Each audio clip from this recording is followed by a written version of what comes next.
MDH की हल्दी मिर्ची धनिया करे कमाल। ये रंग दे, ये खुशबू दे, ये तीखा, ये कम पड़े। अच्छा। क्या निराला MDH मसाला।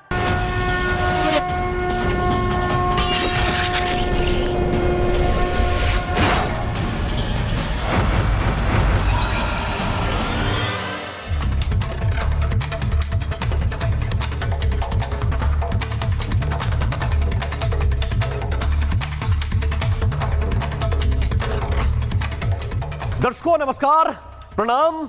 मेरा नाम है राम और अब रिपब्लिक भारत पर शुरू करने जा रहा हूं महाभारत। पाकिस्तान हिंदुओं से नफरत करता है, सनातन से घृणा करता है। उसकी सेना, उसकी एजेंसियां हिंदुओं को काफिर बोलती हैं। उनकी बी टीम या मैं कहूं कि ए टीम मतलब आतंकी खुलेआम भारत के खिलाफ जिहाद करते हैं। आप कहेंगे कि इसमें नया क्या है? क्या नया बता रहे हैं आप?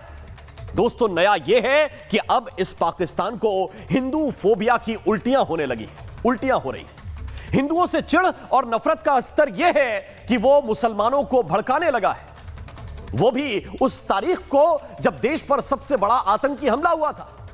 दोस्तों आज 26 नवंबर है, 26/11। यह तारीख हमें डराती है क्योंकि पाकिस्तानी आतंकियों का मकसद केवल भारत को दहलाना नहीं था, हमारे लोगों की जान लेना ही नहीं था, बल्कि सनातन को कलंकित करना भी था। दोस्तों कलंकित करना भी था, यह साबित करना था कि हिंदू आतंकवादी होता है। अगर हमारे जवान छाती पर गोली खाकर भी उस कसाब को जिंदा नहीं पकड़ते तो क्या होता? मैं यह तस्वीर आपको दिखाना चाहता हूं, इसको थोड़ा सा देखिए। सनातन को बदनाम करने के लिए पाकिस्तान ने जानबूझकर इस कसाब की कलाई पर यह पवित्र कलावा बांधा, वो भगवा कलावा जिसके आधार पर हिंदू आतंकवाद की थ्योरी की पुष्टि करवाने की साजिश थी। लेकिन सैल्यूट है उन सब इंस्पेक्टर तुकाराम ओमले को जिन्होंने अपनी शहादत देकर इस साजिश को नाकाम कर दिया था। दोस्तों इस साजिश को नाकाम कर दिया था। और अब इसी दिन पाकिस्तान फिर सनातन और हिंदुओं को निशाना बना रहा है। दोस्तों मैं कल इसी समय अयोध्या में था, आपसे रूबरू था। मुझे लगा कि राम मंदिर पर धर्म ध्वजा फहराया गया है। वो पल बहुत ही भावुक कर देने वाले थे, इसलिए मैं ये सोच ही नहीं सका दोस्तों कि सनातन की वो धर्म ध्वजा केवल मंदिर के शिखर पर नहीं फहरी है, शिखर पर नहीं लहराई है। दोस्तों लगता है कि जैसे किसी ने पाकिस्तान की छाती पर वो धर्म ध्वजा गाड़ दी है और इसलिए वो तड़प रहा है, वो बिलबिला रहा है, रो रहा है, चिल्ला रहा है। ये ध्वज आप देख रहे हैं दोस्तों, जरा देखिए ये ध्वज मैं आपको दिखाना चाहता हूं। क्या यह ध्वज केवल सनातन की पहचान भरे? मैं एक बात बहुत स्पष्टता के साथ कह रहा हूं जिसे पूरा देश भी सुने और देश के दुश्मन भी कान खोलकर सुने। यह जो ध्वज आप देख रहे हैं, इससे ऊंचा मान नहीं हो सकता है, संबल का प्रतिमान नहीं हो सकता है। सांसें, धड़कन, शक्ति या फिर प्राण कहूं, यह ध्वज केवल पहचान नहीं हो सकता है। जी हां, यह सनातन की कोई केवल पहचान कहे तो मुझे आपत्ति है इस बात पर।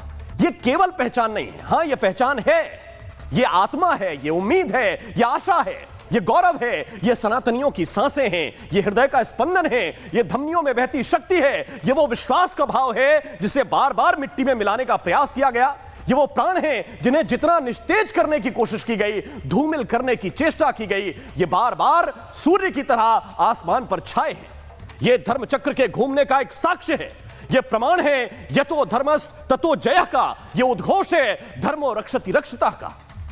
लेकिन सिर्फ ध्वज पर नहीं, केवल झंडा पर नहीं, राम मंदिर की एक एक ईंट धरती पर नहीं लगी है। ऐसा लग रहा है कि पाकिस्तान की छाती पर वो बोझ पड़ रहा है और वो बयान जारी करके ये बता रहा है कि भारत में माइनॉरिटीज खतरे में है, भारत को इस्लामोफोबिया का लेक्चर दे रहा है, डेमोक्रेसी पर हमको ज्ञान दे रहा है।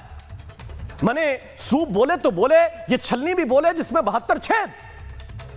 अरे पाकिस्तान में हर मामले में सेना का हस्तक्षेप होता है, हस्तक्षेप होता है दोस्तों। ये वो पाकिस्तान है जहां सरकार कठपुतली बनकर चलती है, सेना जब चाहती है लोकतंत्र को उखाड़कर फेंक देती है, संवैधानिक मामलों में सेना का अधिकार चलता है। इस वक्त की खबर क्या है? खबर यह है कि पूर्व प्रधानमंत्री इमरान खान जेल में है और जिंदा है कि नहीं है यह पता नहीं है। सरकार इस मामले को लेकर खामोश है, इमरान को टॉर्चर किया जा रहा है, यह वहां का लोकतंत्र है। बलूच और अहमदियों पर जो अत्याचार हुआ वो तो किसी से छुपा है ही नहीं। 1948, 1947 से लेकर अब तक लाखों लोग मारे गए। बलूच ये दावा करते हैं, उनके नेता ये दावा करते हैं कि हमारे 2 लाख बलूचों को मार दिया यहां की सेना ने। पीओके में सैन्य दमन और आर्थिक शोषण कोई नया नहीं है, इसकी खबरें लगातार चलती रहती हैं। और यह पूरा पाकिस्तान का जो लोकतंत्र है वो आर्मी के बूट्स के तले कुचला जाता है दोस्तों, कुचला जाता है। ये देखिए जरा, ये पाकिस्तान का जो सैन्य तख्ता पलट है उसकी तस्वीर जरा मैं आपको दिखाना चाहता हूं, इसको आप देखिए। ये जनरल याहिया खान, ये अयूब खान, ये जनरल जियाउल हक, ये जनरल परवेज मुशर्रफ, ये कौन है? इन्होंने लोकतंत्र को कुचलने का काम किया और ये पाकिस्तान को मानना पड़ेगा। फिर क्या हुआ ये मैं आपको बताना चाहता हूं, क्योंकि पाकिस्तान अल्पसंख्यकों की बात कर रहा है, वो भारत के माइनॉरिटीज की बात कर रहा है, लेकिन हकीकत क्या है उसकी तस्वीर भी दर्शकों आपको देखनी चाहिए, क्योंकि ये केवल कोरे भाषण और कोरे बयान चलने की बात नहीं है। ये जरा देखिए, ये मैं आपको तस्वीर दिखाना चाहता हूं। 1947 में 14% अल्पसंख्यक वहां पर थे, हिंदू वहां पर थे, और 2025 में तादाद जरा देखिए 1.73%। कोई मुझे आकर यह ज्ञान देगा अभी थोड़ी देर के बाद कि भाई बांग्लादेश अलग हो गया, बांग्लादेश अलग, पूर्वी पाकिस्तान, पश्चिमी पाकिस्तान, इसका लेक्चर मिलेगा। बांग्लादेश की संख्या में आपको बताता हूं। 1947 में बांग्लादेश के अंदर 22% हिंदू थे और अब 8% से नीचे। और भारत में क्या हो रहा है? भारत में जो मुस्लिम आबादी है वो 1947 में 10% से नीचे थी, 9.8, और आज अनुमानित जो जनसंख्या है वो लगभग 15% के आसपास है। इसको कहते हैं कि अल्पसंख्यक कैसे बढ़ते हैं। अल्पसंख्यकों की संख्या यहां पर बढ़ी है और वो हमें बता रहे हैं कि हम अल्पसंख्यकों के साथ गलत व्यवहार कर रहे हैं। ये देखिए एक और तस्वीर मैं आपको दिखाना चाहता हूं, और ये भी आप देखिए, ये धर्मस्थल है। हिंदू मंदिरों की संख्या कभी 428, अब 20 से 22। गुरुद्वारे जो हैं कभी 170, 180, अब 40-50। चर्च कभी 500 से ज्यादा, अब 300 से कम। वो हमें बता रहे हैं कि धर्म स्थलों का संरक्षण कैसे किया जाता है।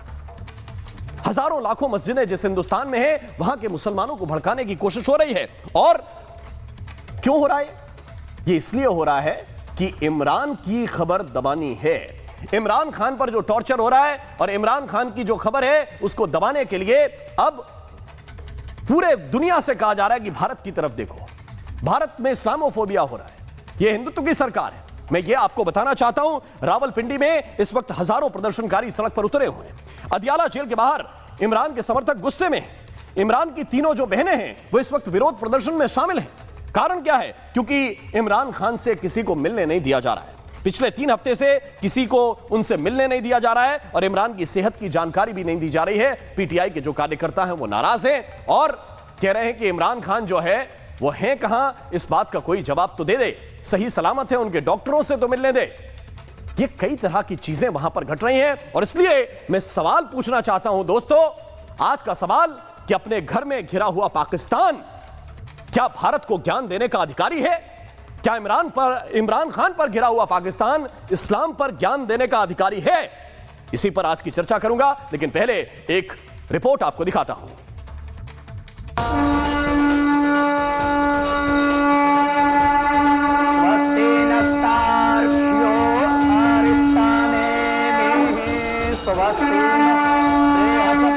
भारत शुरू से सनातन धर्म का रहा है। पाकिस्तान तक सनातन धर्म की ध्वजा फहरती थी। तो पाकिस्तान को ये नहीं भूलना चाहिए कि भारत, पाकिस्तान और बांग्लादेश में डीएनए मुगलों का नहीं है, प्रभु राम का ही डीएनए है और उसका उनको सम्मान रखना चाहिए।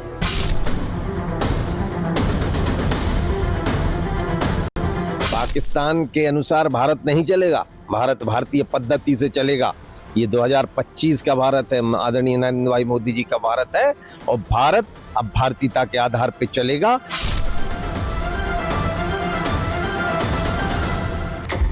पाकिस्तान बौखला रहा है क्योंकि वो लोग दिन ब दिन डूबते जा रहे हैं, जैसे कहते हैं वो भीड़ का कुबेरा बन चुके हैं और हम जो है तीसरी सबसे बड़ी अर्थव्यवस्था और अब पहली अर्थव्यवस्था जल्द ही बनेगी। अपने देश के वफादार हैं, ना हम ईरान के हैं, ना इराक के हैं, ना अफगानिस्तान के हैं। हम हिंदुस्तान में पैदा हुए हिंदुस्तानी हैं और अब जब जो भी बात करते हैं अपने देश के भलाई के लिए करते हैं।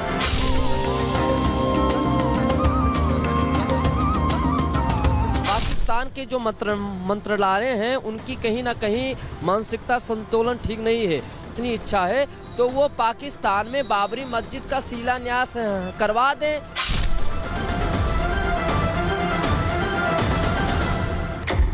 मस्जिद हमारा देश का हिंदू कभी नहीं तोड़ता है।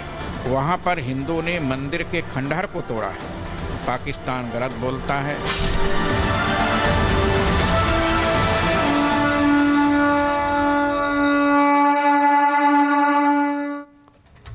और आइए चर्चा की शुरुआत करते हैं। कुछ खास मेहमान इस वक्त मेरे साथ जुड़े हुए हैं। हमारे साथ शासिया इल्मी हैं, प्रवक्ता है भारतीय जनता पार्टी की। एम्बेसडर दीपक वोरा साहब इस वक्त हमारे साथ हैं, फॉर्मर डिप्लोमेट हैं। हमारे साथ इस वक्त अहमार मुश्ताखान हैं जो सीनियर बलूच जर्नलिस्ट हैं, इस वक्त मुझे लंदन से ज्वाइन कर रहे हैं। इरशाद अहमद इस वक्त मेरे साथ जुड़ रहे हैं जो लीडर हैं PMLN के। मेरे साथ अब्दुल समद याकूब हैं जो लीडर हैं PTI के। और डॉक्टर राजा काशिफ इस वक्त में ज्वाइन कर रहे हैं, पाकिस्तानी एनालिस्ट हैं। बहुत बहुत स्वागत है आप सभी का। और सबसे पहले मैं जानना चाहता हूं अब्दुल समद याकूब, इस वक्त पाकिस्तान की सड़कों पर जो हो रहा है, क्या आपको इमरान खान की कोई इत्तला दी गई है?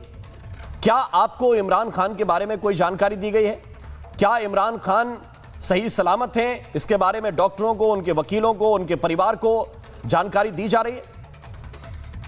देखें, अगर जानकारी कोई दी जा रही होती या कोई खबर होती तो आज हम इस शो में ना बैठे होते। आज कोई ना कोई खबर कोई ऑथेंटिक सोर्स है या कल रात उनकी बहनों को मिलने दिया जाता। प्रॉब्लम तो ये है कि कोई खबर नहीं है। प्रॉब्लम ये है कि कोई उनके बारे में जानकारी नहीं है। प्रॉब्लम तो यहाँ तक भी है कि ये भी कंफर्म नहीं है कि क्या वो इस वक्त अडियाला जेल में मौजूद है या उन्हें कहीं और शिफ्ट कर दिया गया है। अगर ये सारी कोई मुलाकात करा दी जाती या कोई इंश्योर करा दिया जाता तो फिर भी कोई तसल्ली होती, कोई सेटिस्फैक्शन होती। मगर इस वक्त जो है रात उनकी बहनों ने धरना दिया, वजह ये थी कि उनको मुलाकात नहीं, डिस्पाइट के कोर्ट के ऑर्डर्स मौजूद हैं, उसके बावजूद जो है वो इस तरह से। लेकिन अब्दुल समद आपको क्या लग रहा है? देखिए, ऐसा व्यवहार तो आतंकियों के साथ भी नहीं होता। इमरान खान तो फिर भी फॉर्मर प्राइम मिनिस्टर हैं, PTI के सबसे बड़े लीडर हैं। ये क्यों छुपा रहे हैं? क्या कुछ गड़बड़ी हो गई? क्या ये तो तय था कि टॉर्चर इमरान खान को किया जा रहा है, ये आप लोगों ने भी कहा और रिपोर्ट्स में भी लगातार आता रहा। क्या कुछ मिसहैपनिंग हो गई जिसको छुपाने की, पर्दा डालने की कोशिश कर रहे हैं? इसके पीछे इनका मकसद क्या लगता है? देखिए, जहां तक एस्टैब्लिशमेंट की बात है, उनकी डिसेप्शंस को तो हम कभी भी नहीं समझ पाए। चाहे वो नवाब अकबर बुख्ती को जिस वक्त पॉलिटिकली एंगेज कर रहे थे तो दूसरी तरफ उनके असैसिनेशन का भी प्लान तैयार करके बैठे थे। दूसरी तरफ उनको मोटर गोलों पे, उनके घर पे हमला हो रहा था, उनके डेरे पे, फिर उनको पहाड़ों पे भेजने पे मजबूर कर दिया और फिर एक अचानक खबर आई कि जनाब उनको जो है वो कत्ल कर दिया गया है। इसी तरीके से बेनज़ीर को भी एंगेज कर रहे थे, फिर यही खबर आई कि बेनज़ीर को असैसिनेट कर दिया गया। तो ये कहना कि वो क्या सोच रहे हैं या उन्होंने क्या बुख्ती को एक टेररिस्ट से बुरा ट्रीट नहीं किया, तो यहाँ पे ये कहना कि टेररिस्ट से बुरा ट्रीट किया जा रहा है, डेफिनेटली जाहिर है कि जो उनकी जो कन्फाइनमेंट है, जो उनको जिस तरीके से आइसोलेट किया गया है, ये तो दुनिया में नहीं होता कि किसी को इस तरीके से आप एक पॉपुलर लीडर को जो है वो एक कोठरी में बंद कर दें और उसकी को खबर बाहर ना आने दें। डॉक्टर राजा काशिफ जी, डॉक्टर राजा काशिफ जरा बताइए, ये जो सॉल्यूशन है अब्दुल समद की बात का, वो कुछ निकलेगा कि नहीं निकलेगा? क्यों आखिर पाकिस्तान की सरकार इस बात से घबरा रही है कि एक इंफॉर्मेशन, एक नोट ही जारी कर दे जेल के अंदर से? जी बहुत शुक्रिया। बात अच्छा आप दो चीजों पे कर रहे थे। एक तो इंडिया के ऊपर जो भी पाकिस्तान ने बात की बाबरी मस्जिद या राम मंदिर पे, एक वो आपका टॉपिक था और एक ये दूसरा। तो मेरे ख्याल में पहले मैं उस पे आ जाऊं जो अभी पाकिस्तान की स्टेटमेंट आई। नहीं मुझे ये तो बताइए पहले ये तो बताइए, मैं उस पर भी आऊंगा, उस पर आऊंगा। आपका बयान आया, आपके बयान पे आऊंगा, लेकिन पहले ये तो बता दीजिए कहां है लीडर, कहां है और क्यों उनकी खबर को दबाने के लिए दुनिया भर के हथकंडे अपना रहे हैं?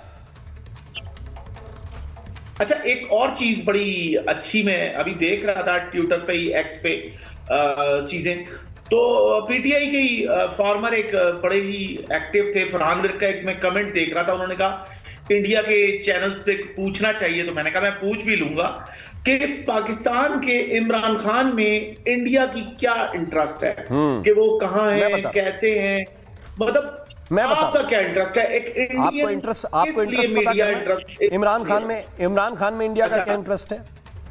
इमरान खान में इंडिया का वही इंटरेस्ट है जो आपको खबर दबाने में है, आपको छुपाने में है। आपका छुपाने में क्या इंटरेस्ट है भाई? कोई जेल में है तो जेल में है, यही तो बताना है। इंडिया ने कोई ये दरखास्त की आपने, या किसी इंडियन जर्नलिस्ट ने ये कहा कि उनको बाहर कर दो? इंफॉर्मेशन देने में कि भाई एक आदमी जेल में है, बैरक नंबर सी में है, डी में है, 4 में है, 6 में है, इसमें भी प्रॉब्लम है क्या? या ये कहिए कि हमारे फॉर्मर प्राइम मिनिस्टर नहीं है, कोई ABCD ऐसे ही वो चंगू मंगू टाइप के व्यक्ति हैं, तो मैं नहीं पूछूंगा। और अगर पूछ रहा हूं तो आपको इंडिया के इंटरेस्ट में इंटरेस्ट है, ये इंटरेस्ट नहीं बता रहे कि पाकिस्तान की सरकार का क्या इंटरेस्ट है जो छुपा रहे हैं। अच्छा देखें, अब मैं जो सवाल था वो आपसे किया। अच्छा, दूसरी बात ये कि एक चीज तो ये कि आज है कितनी 26 हो गई है ना, नवंबर 2025। मैं आपको लिख के दे सकता हूं, आप मेरे ये वीडियो भी कर लें। ना इमरान खान को मर्डर किया जाएगा, ना इमरान खान से कुछ नहीं हो रहा। और देखें जितने ट्रायल्स हैं, चीजें हैं, पॉलिटिशियंस जेलों में जाते हैं, इश्यूज होते हैं, सब जगह होता है ना। ये कौन सी नई बात है? इसमें कौन सा ऐसा है कि जिसपे आप बताइए, बड़ा कोई अब्दुल समद याकूब इसमें क्या नया है भाई? जेल में सारे लोग जाते हैं। याकूब जी मैं राजा काशिफ आपसे इनसे क्वेश्चन करना जो है वो इररिलेवेंट है कि आप एक सरकार की पार्टी के नुमाइंदे से, जिनका प्राइम मिनिस्टर से जब हमारे CM ने बात की कि मुझे इमरान खान से मिलवाया जाए, तो जवाब में प्राइम मिनिस्टर ने कहा कि मैं पूछ कर बताता हूं। तो प्राइम मिनिस्टर की औकात तो यह है कि वो कर्नल से पूछ के बताएगा, और कर्नल ने शायद रिस्पॉन्ड नहीं किया होगा प्राइम मिनिस्टर को। शायद कर्नल साहब बिजी होंगे जिन्होंने अडयाला को संभाला हुआ है। तो प्राइम मिनिस्टर की या रूलिंग पार्टी के रिप्रेजेंटेटिव की क्या हैसियत है कि आप उस इमरान खान के बारे में सवाल कर रहे हैं? इनसे तो सवाल करें आप, इनकी किसी मामूली सी के तो जो अख्तियार इनके बेचारों के पास है उसका सवाल कर लें आप उनसे। इनको क्या पता कि खान साहब किधर हैं और किस जेल में है और किस बैरक में है? इनको क्या पता? इनका तो एक सुपरिटेंडेंट इनकी बात नहीं मानता। तो ठीक है, मैं उनके पास जाऊंगा, लेकिन एम्बेसडर वोरा इस वक्त रिस्पॉन्ड करना चाहते हैं। वो आपको इंडियन इंटरेस्ट भी समझाएंगे और ग्लोबल इंटरेस्ट भी समझाएंगे। वोरा साहब जरा बताइए क्या इंटरेस्ट है इसमें? बहुत बहुत धन्यवाद सर, बहुत अच्छा लगता है जब आपके चैनल पर होता है। मेरी आवाज आप तक पहुंच रही है? लाउड एंड क्लियर सर, बोलिए। Thank you very much. और मैं देख रहा हूँ कि शाजिया मैडम भी हैं, उनकी बहुत इज्जत करता हूँ, उनकी जानकारी बेमिसाल है। अब मैं पहले जवाब आपको ये दे देता हूँ कि मेरा एक व्हाट्सएप ग्रुप है, सुन लीजिएगा। पाकिस्तान के हमारे जो 2 मित्र समय मैं स्क्रीन पे देख रहा हूँ, इसमें कई सारे लोग हैं, रिटायर्ड एम्बेसडर्स हैं, जर्नलिस्ट हैं, पॉलिटिशियंस हैं। अमेरिका में हैं, अभी अमेरिका से मैं लौटा हूँ, यूरोप में है, एशिया में, बहुत से देशों में। और एक पाकिस्तानी राजदूत, नाम नहीं बताऊंगा क्योंकि आप लोग मालूम नहीं उसके साथ क्या करेंगे, उन्होंने एक सिर्फ मैसेज सीधा भेजा है, एम्बेसडर दीपक, जो भूकंप आने वाला है, अपने देश की बात कर रहे हैं, आपके देश की, वो रिक्टर स्केल के बियॉन्ड होगा। रिक्टर स्केल का मैक्सिमम 9.9 है। और फिर सेकंड स्टेटमेंट लिखते हैं, मेरे देश के लिए प्रार्थना करिए। ये आपके आदमी के लिए क्यों प्रार्थना करूं मैं? क्योंकि अब भूकंप जो आने वाला है निपटिए। झूठ बोल बोलकर अभी तक आप लोग जो करना था वो करते जा रहे थे, लेकिन अब वो झूठ खत्म हो गया। दूसरा, हमारी क्या दिलचस्पी है? आप हमारे पड़ोसी मुल्क हैं, आपकी क्या दिलचस्पी है बाबरी मस्जिद में? आप क्यों गाली देते हैं हमारे प्रधानमंत्री को? हम गाली नहीं देते हैं सर। आप लोगों में तमीज है बात करने की? क्या क्या नाम आप उनको देते हैं? सोचा कभी आपने उसके बारे में? और आप तो अफगानिस्तान को स्ट्रेटेजिक डेप्थ कहते थे, अब स्ट्रेटेजिक डेथ बन गया। क्यों? आप कभी इंट्रोस्पेक्शन हम करते हैं? आपका क्या ख्याल है, भारत से गलतियां नहीं हुई in the early years? North east में बहुत गलतियां हुई, सुधारा उनको। क्योंकि अगर आप सुधारना चाहते हैं, पहले गलती को पहचानिएगा, वो आप नहीं पहचान। और अगर इमरान खान को कुछ हुआ है सर, उसका असर हम पर भी पड़ेगा सर, क्योंकि अगर वहां पर बगावत होती है, पहले भी हुआ था जब वो जंदाला ने कुछ शिया मुसलमानों को मार दिया, तो बहुत बड़ी मूवमेंट चली थी, कारगिल चलो। भारत में हम ज्यादा। मैं वोरा साहब आपको रोकना चाहता हूं, इस वक्त एक ब्रेकिंग न्यूज मिल रही है, वो जरा दर्शकों को बता दूं। पाकिस्तान ने भारत में सरकार लगाई है और MEA ने कहा है कि पाकिस्तान को दूसरों को ज्ञान देने का कोई हक नहीं है, पाकिस्तान को अपने अंदर झांकने की जरूरत है, यह विदेश मंत्रालय की तरफ से कहा गया है। पाकिस्तान में अल्पसंख्यकों के जो अधिकार हैं वो क्या अधिकार है, यह विदेश मंत्रालय ने पूछा है कि अपने अंदर झांकने की आवश्यकता है। क्या कहा गया है, मैं आपको सुनाता हूं। हमने रिपोर्ट किए गए बयानों को देखा है और उन्हें उसी अवमानना साथ खारिज करते हैं जिसके वो हकदार हैं। एक ऐसे देश के तौर पर जिसका अपने अल्पसंख्यकों के दमन, कट्टरता और व्यवस्थित बुरे बर्ताव का गहरा दागदार रिकॉर्ड है, पाकिस्तान के पास दूसरे को लेक्चर देना यानी उपदेश देना का कोई नैतिक अधिकार नहीं है। खोखले उपदेश देने के बजाय या पाखंडी उपदेश देने के बजाय पाकिस्तान के लिए बेहतर हुआ कि वो अपने अंदर झांके और अपनी जो उनके मानवाधिकार का जो रिकॉर्ड है, खराब रिकॉर्ड है, उस पर ध्यान दे। तो ये रणधीर जायसवाल का लाउड एंड क्लियर बयान था और शाजिया इल्मी मैं चाहता हूं कि इसको थोड़ा सा आप और आगे बढ़ाएं, क्योंकि विदेश मंत्रालय का स्पष्ट जवाब है कि भाई आपको अपने मैटर देखने चाहिए और उनको जब आप सुलझा नहीं पाते, आप बलूचिस्तान सुलझा नहीं पाते, अफगानिस्तान के बॉर्डर के विवाद को सुलझा नहीं पाते, इमरान खान को आपने जेल के अंदर डाला हुआ है और केवल इंफॉर्मेशन देने में भी आप पूछ रहे हैं कि बाकी देशों का इंटरेस्ट क्या है। मैं ये जानना चाहता हूं शाजिया इल्मी कि आपका टेक इस पर क्या है। जी सबको नमस्कार और आदाब अर्ज है। बहुत ही अफसोस की बात है कि एक बार फिर एक और प्रमाण, एक और सबूत हमें मिल रहा है कि पाकिस्तान पूरी तरह से एक फेल स्टेट है, एक रोग स्टेट है। और ये क्या बताएंगे हमको कि किस तरह के आरोप लगाएंगे कि हमारे मानवाधिकार कैसे हैं, हम अपनी माइनॉरिटीज़ को कैसे ट्रीट करते हैं, क्योंकि सब जानते हैं वहाँ पे क्या हाल है सिखों के, हिंदुओं के, अहमदिया के। पर आप सोचिए कि ये भारत पर आरोप जितने भी लगाए, लेकिन अपने ही पूर्व प्रधानमंत्री को जेल में कुचला जा रहा है। उनकी बहनें उनसे मिलना चाह रही हैं, उनके साथ बदसलूकी हो रही है। मतलब मुझे यकीन नहीं आ रहा है कि किस तरह से इसको बर्दाश्त किया जा रहा है।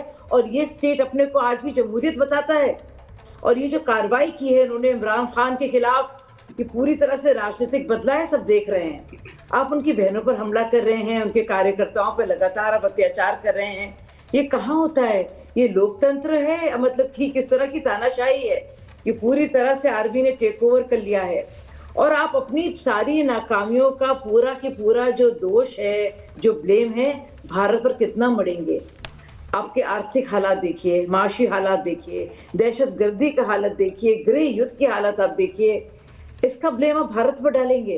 किसी चीज को तो रिस्पॉन्सिबिलिटी लेंगे ना आप। पूरा आपका मेरे साथ इस वक्त मेजर नदीम भी जुड़ गए हैं पाकिस्तान से। कश्मीर पर जंग पर था आधारित, पर आज देखिए आज भी आपके पास कुछ नहीं बताने को, तो आप भारत को ब्लेम कर रहे हैं। तो मुझे लगता है बहुत ही अफसोसनाक ये पूरे परिस्थितियां हैं और बहुत ही अफसोस होता है उनके हाल पर। मुझे मेजर नदीम, क्या चल रहा है इस वक्त पाकिस्तान में और क्यों ये सिचुएशन बना रहे हैं कि इमरान खान की तीन बहनें बैठी हुई हैं? मेरे पास उनका एक्सक्लूसिव इंटरव्यू है, वो साफ साफ कह रहे हैं कि कोई इंफॉर्मेशन उनके बारे में नहीं दी जा रही। देखिए, वो बात बिल्कुल बचा है कि गवर्नमेंट को इस सिलसिले में देखना चाहिए कि अगर पीटीआई की लीडरशिप जो जेल में है और जो उसकी बहनें हैं, अगर वो उसकी रिहाई के लिए कोशिश कर रही हैं या वो उससे मिलना चाहती हैं, तो उनको जो भी जेल मैनुअल के मुताबिक तरीक़ेकार है उस पर उनको मिलने दिया जाए और उनके साथ बदसलूकी का मुजाहरा नहीं किया जाए। और ना ही मैं समझता हूँ कि अभी तक ऐसा कुछ हुआ है। और क्योंकि इनके अपने भी मामला इस तरह के हैं कि ये लोग इस तरह के प्रोटेस्ट करते रहे माजी के अंदर और मुलाकात के बाद गलत इन्फॉर्मेशन, डिसइन्फॉर्मेशन देते रहे, जिसकी वजह से गवर्नमेंट को बहुत सारे स्टैंड्स, बहुत चीज़ें, फैक्टर्स को देखकर कंसिडर करने के बाद लेना पड़ता है। तो अगर ये बिल्कुल इसी मकसद के हैं कि जी इन्होंने मिलना है और जाकर ये अपने लीडर से मिलना चाहते हैं, अपनी बहनों से, भाई से मिलना चाहती हैं, अलीमा खान वगैरह, तो ये इनको मैं समझता हूँ कि गवर्नमेंट को मिलने देना चाहिए। जहाँ तक ताल्लुक है कि अक़लियतों का, तो पाकिस्तान में अल्हम्दुलिल्लाह अक़लियतें इस वक्त पूरी दुनिया में सबसे बेहतर हालात में अगर कहीं हैं तो पाकिस्तान के अंदर। पूरी दुनिया में आप देख लें कि इंडियंस के साथ क्या सलूक हो रहा है, ऑस्ट्रेलिया में, ग्रेट ब्रिटेन में, अमेरिका में। पाकिस्तान में अल्हम्दुलिल्लाह ना तो कोई अक़लियत यहाँ पे कोई किसी मुसीबत में, ना मुश्किल में। अच्छा, तो ये मुझे बताइए, ये मेजर नदीम वन मिनट आप बताइए, कितने हिंदुस्तानी मुसलमान आपकी नजर में हैं, आपकी डिटेल में हैं, आप सेना में मेजर रहे हैं, मुझे बताइए कितने हिंदुस्तानी ऐसे मुसलमान हैं जिन्होंने पाकिस्तान के लिए अप्लाई किया हो कि साहब यहां पे मैं बहुत टॉर्चर हो रहा हूं और मुझे आप पाकिस्तान में ले लीजिए? कितने ऐसे मुस्लिम तुम्हें मिले? बताइए, आपको बताइए। मैं रिकॉर्ड तो ये नहीं दे सकता। आपकी बात बिल्कुल बचा है, मेरे पास इसका कोई रिकॉर्ड नहीं, इसलिए नहीं दे सकते क्योंकि कोई नहीं जाना चाहता। यहाँ तो अगर गलती से किसी को ये बोल दो, मैं आपको इन्फॉर्मेशन दे रहा हूँ, अगर गलती से किसी को ये बोल दो कि पाकिस्तान चले जाओ, तो मुझे माफ कीजिएगा, वो गाली मान लेता है। मेजर नदीम, वो शख्स इस बात को गाली मान लेता है कि भाई पाकिस्तान का नाम कैसे ले लिया, वो मुझसे लड़ने आ जाएगा अगर किसी को मैं ये बोल दूंगा कि पाकिस्तान। उसका मतलब ये है कि पाकिस्तान में तो मुस्लिम भी अपने आप को सुरक्षित नहीं मानते हिंदुस्तान के, बाकी अल्पसंख्यक हिंदू गुरुद्वारे जिनके हैं, चर्च जिनके हैं, वो तो छोड़ दीजिए। इंडिया के मुसलमान हैं, आप ये बताइए कि किसी की इबादत गाह को आप तब्दील कर दें, किसी की इबादत। अरे मेजर नदीम, अब तक आप समझ ही नहीं पाए, 2019 से 2025 आ गया, चिट्ठी पे चिट्ठी, लेटर पे लेटर लिखे जा रहे हैं। 2019 में फैसला आया था, आप 2025 में परेशान और रो रहे हैं, चिल्ला रहे हैं, परेशान हो रहे हैं। क्यों भाई, क्यों? 2019 का फैसला है सुप्रीम कोर्ट, और सुनिए उसमें यह भी बताया गया कि यह जन्मस्थान है, यह जन्मस्थान है, आपको धर्मस्थान और जन्मस्थान में फर्क करना पड़ेगा। वो लड़ रहे हैं ना यरूशलम में, देखिए हम भी ये यहूदियों का है कि मुस्लिमों का है, वो धार्मिक स्थल, उसके लिए क्यों लड़ रहे हैं मुझे बताइए।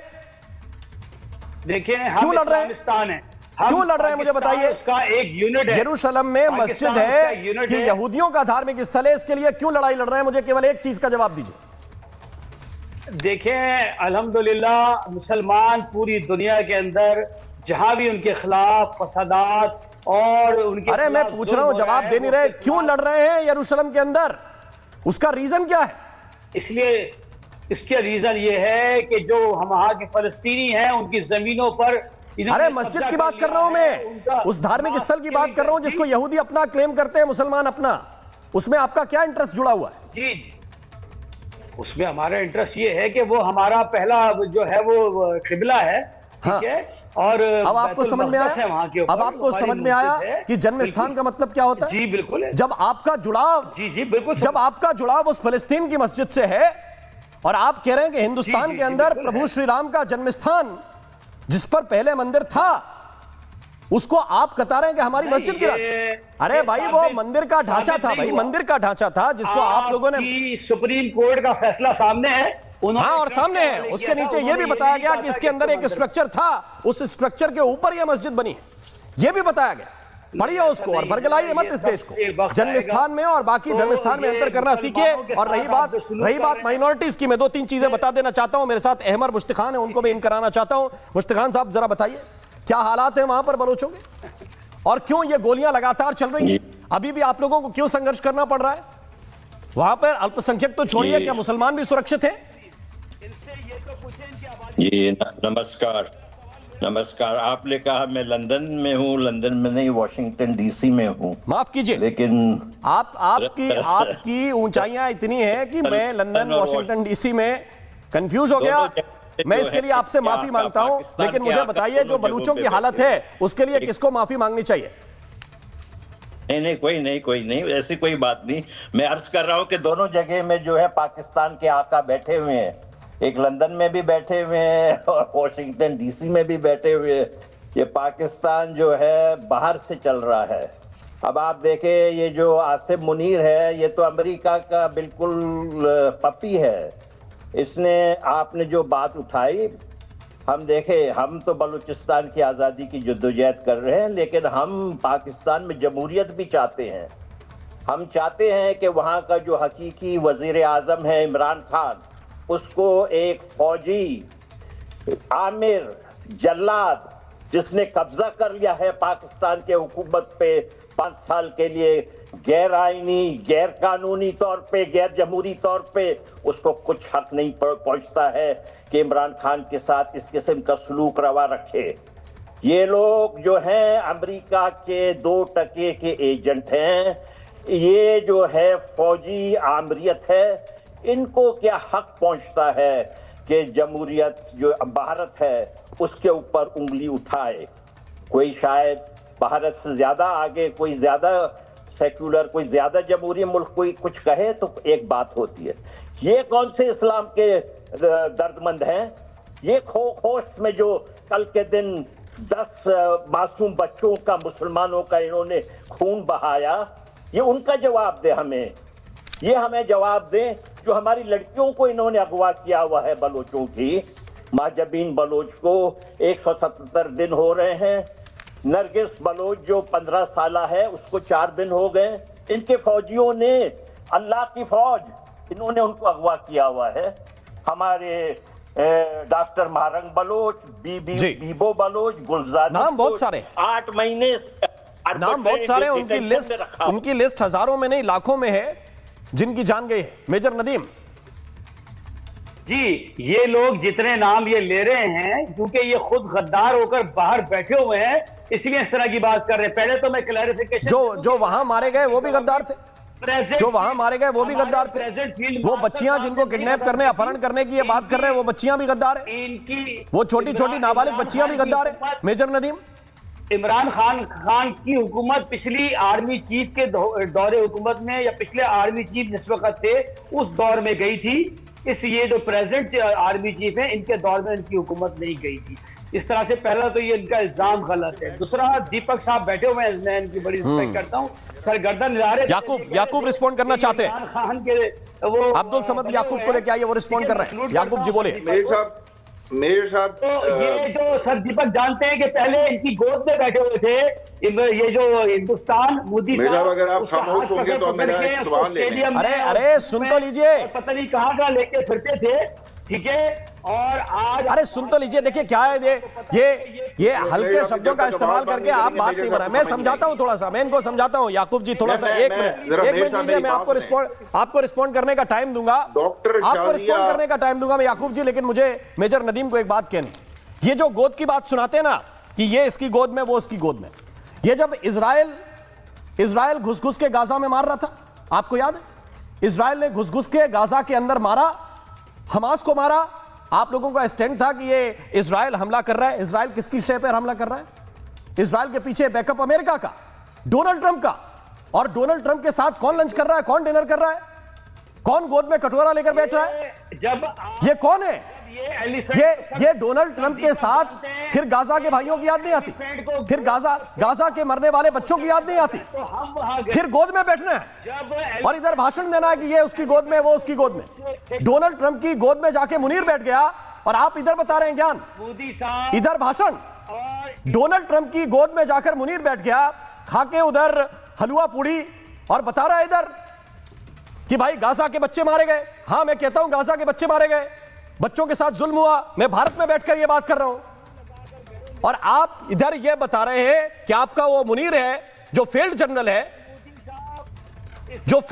है, वो उधर डोनाल्ड ट्रंप के साथ डिनर कर रहा था।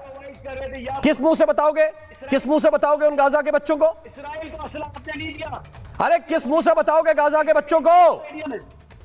अरे स्टैंड तो देखो अपना। यहाँ इंडिया में बुलाते हैं और साहिल समंदर पे शराब पिलाते हैं उसको। मोदी साहब वहां खड़े होकर गाड़ी के अंदर, भूल गए? अरे मुझे सब मालूम है, दुनिया का मैं भूलता नहीं हूं। मैं ये नहीं भूलता हूं कि आपका स्टैंड तो मुसलमानों के लिए भी नहीं है, आपका स्टैंड तो गाजा के मुसलमानों के लिए भी नहीं है, आपका स्टैंड तो अपने भाइयों के लिए भी नहीं है जिनको केवल भाई कहते हो। आपका स्टैंड पैसे के लिए है, आपका स्टैंड फंड के लिए है, आपका स्टैंड आपके शहबाज और आपके ये जो फील्ड जनरल है, और क्या नाम उसका, फील्ड मार्शल का, इनका स्टैंड किसके लिए है? हाँ, ये मुनीर, गुजरात का, ये मैं पूछ रहा हूं आपसे, बताइए ना, इसका स्टैंड किसके लिए है? मुसलमानों के लिए है या डोनाल्ड ट्रंप के लिए? मुसलमानों के लिए है हमारा स्टैंड। तो ये क्यों खा रहे थे डिनर? जिन्होंने अपना असला बारूद खर्च करके गाजा में बारूद गिरवाया, गाजा में बम बरसवाए, ये झूठ है क्या मेजर नदीम? बताइए मैं अगर गलत बोल रहा हूं तो। बिना अमेरिका के इजराइल ने हमला किया गाजा पे, बिना अमेरिका के ईरान पे हमला हुआ, बिना अमेरिका के ईरान पे हमला हुआ। बहुत ही इंपॉर्टेंट पॉइंट आपने उठाया है, तो बहुत ही जरूरी पॉइंट आपने उठाया है। ये मेजर केवल आर्मी में रहे हैं, ये मेजर केवल आर्मी में रहे हैं, इनको पता नहीं है, इनको ये पता ही नहीं है, इनको कोई इंफॉर्मेशन नहीं है कि इस वक्त ग्लोबल सिचुएशन क्या चल रही है। मैं लेके आना चाहता हूं मिस्टर वोरा, शाजिया जी कुछ कह रही है, शाजिया जी की बात सुनाइए प्लीज। चाइना में देखिए क्या हो रहा है, चाइना से खैरात मांगते हैं, आपको शर्म नहीं आती? चाइना में मुसलमानों की क्या हालत है, क्या हालत है, दुनिया जानती है। क्या कैंप्स हैं, उइगर्स के साथ क्या हो रहा है। और आप देखिए बहुत आपने बात की, गाजा में ये हो रहा है, वो हो रहा है, और सही बात है, बच्चों के साथ बहुत जुल्म है। इतने बच्चे मारे गए हैं, 60-70 हजार लोग जो मारे गए हैं, उनमें से 20 या 25 हजार छोटे छोटे बच्चे हैं। और उनकी बड़ी बात आप करते हैं, टर्की आपका साथ देता है, ऑर्गेनाइजेशन ऑफ इस्लामिक नेशंस और आपके साथ खड़ा होता है। किस मुंह से आप कहेंगे कि ठीक उसके बाद आप जाकर बैठ जाते हैं अमेरिका की गोद में? मतलब अपने हद पार कर रखी है। आप क्या हैं, मुझे समझ में नहीं आता है। खुद आपको पता है कि आप क्या हैं। मुझे शाजिया इस बात पे प्रॉब्लम है ना कि चिंता भारत के मुसलमानों की, वो भारत के मुस्लिम जो 9.8% थे जब आजाद हुए हम, और इस वक्त 15% हैं। ये राजा कासिफ इन करना चाहते हैं, इनको भी थोड़ा इन कराइए। आप 15% हैं और शाजिया इल्मी यहां पर जिस पार्टी के प्रवक्ता बनकर बैठी हैं, वही उसी पार्टी की हुकूमत है, वो मुसलमान है, उनका ईमान पक्का है और हम रिस्पेक्ट करते हैं। इसलिए नहीं कि बीजेपी की स्पोक्स पर्सन है, इसलिए कि हमारी सीनियर जर्नलिस्ट रही है, पहले वरिष्ठ पत्रकार रही है, मुझसे सीनियर है। अब राजा कासिफ जरा बताइए कि आप अल्पसंख्यकों के हैं, आप मुसलमानों के हैं, स्टैंड क्या है? जी बताइए राजा कासिफ। बहुत शुक्रिया। बुनियादी बात अब हम करें, जो असल मुद्दा था, जो टॉपिक है हमारा, मुझ पे आए। इमरान खान पे पाकिस्तान गवर्नमेंट को लगा कि ऐसी अच्छा, जो पाकिस्तान की गवर्नमेंट ने, फॉरेन मिनिस्ट्री ने दी, दो चीजें हैं, ठीक है। एक चीज से तो मैं एग्री करता हूं कि देखें, अगर आपकी कोर्ट ने कहा कि वहां पे पहले भी बाबरी मस्जिद में मंदिर था, तो उसकी अगर वो कंस्ट्रक्शन हुई है तो ठीक है, अच्छी बात है। इंडिया वैसे भी पाकिस्तान बनने के बाद हमारा उसूलन थे, तो कोई काम ही नहीं है पाकिस्तान कह के क्या हो रहा है या नहीं। मैं बात कर लूं? जी हाँ बोले। इल्मी जी मैं बात कर लूं? मैं बड़ा आपका एहतराम करता हूं, बड़ी रिस्पेक्ट करता हूं कि मुझे भी सुन लें।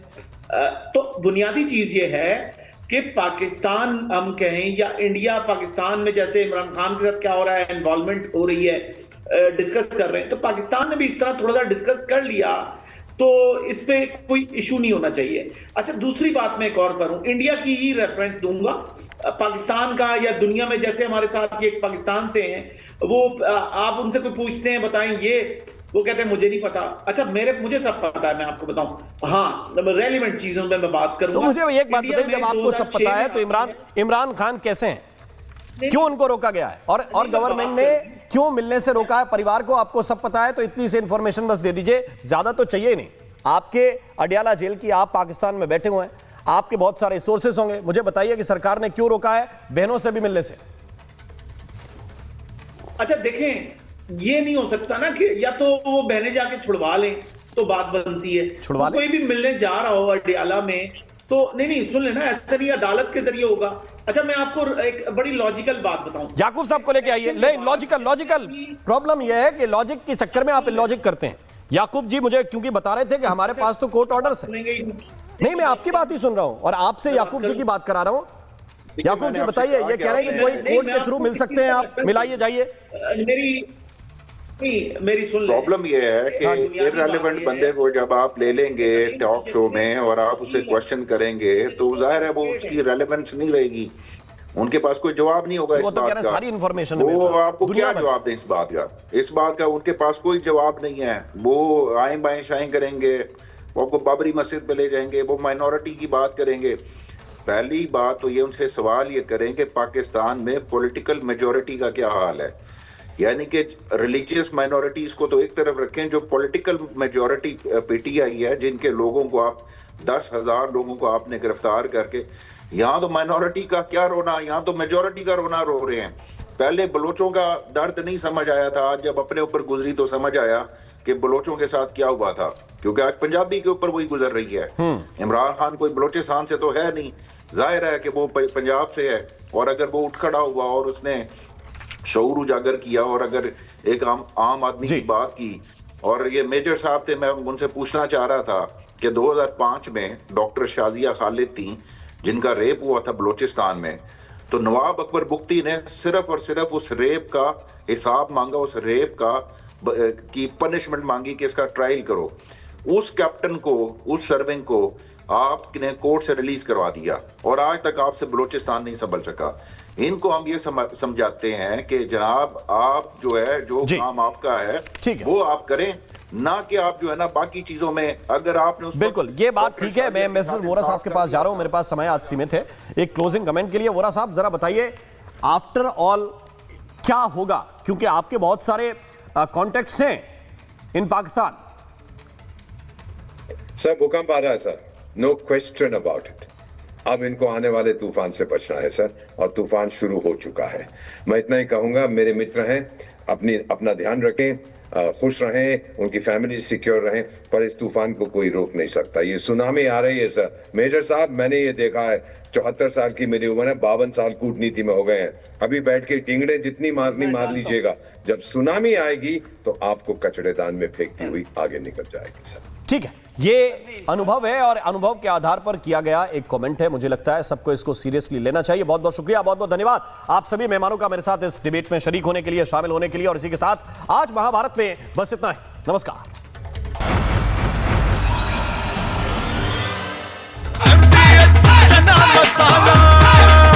अब छोलिया हो या लोबिया, सफेद चने या काले चने, सबको मजेदार बने।